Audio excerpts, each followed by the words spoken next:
Okay, these are quizzer questions for CPLR 1002.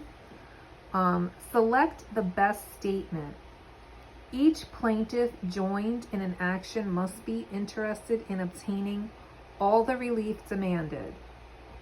B, each defendant joined in an action must be interested in defending against every claim included in the action.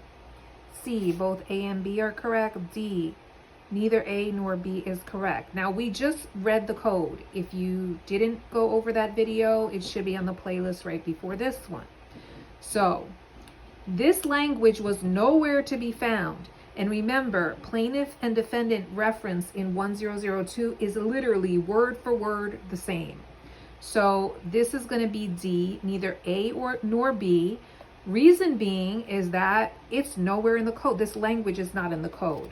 And by the way, you should go listen to reading of the code because this section is very short and quick. So it's an easy question to get right because it's so short and quick.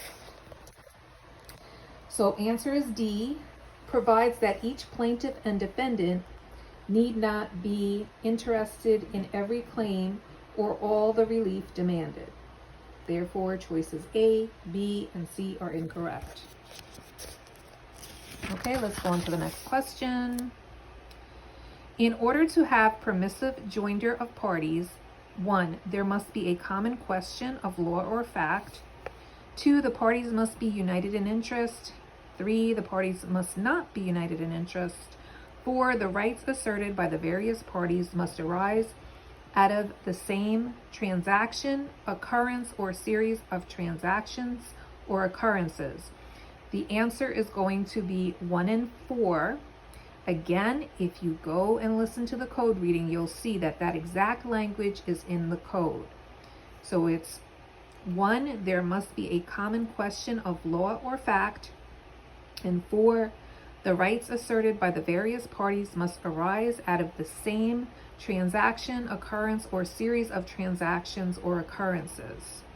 And the question again, in order to have permissive joinder of parties. Okay, let's look and see if there's any explanation in the quizzer. Okay, and it says, CPLR 1002 provides that in order to have permissive joinder, the rights asserted by the various parties must arise out of the same transaction, occurrence, or series of transactions or occurrences, and that there must be a common question of law or fact. It is not a requirement for permissive joinder that the parties be united in interest. Okay, one last question. If several parties injured in a truck accident sue the trucking company in one action, this is said to be an example of joinder. So it's not severance, it's not parties. Parties united in interest isn't even mentioned in the CPLR 1002. So keep that in mind. So that can't be an answer. Mandatory consolidation of claims, no, joinder. Okay, the whole chapter is about joinder, so it's an easy guess. Let's see how the quizzer puts it.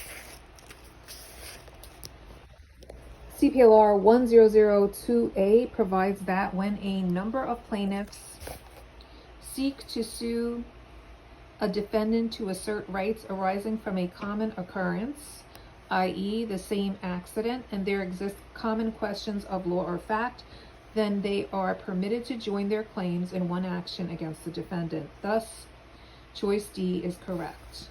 Thank you for listening.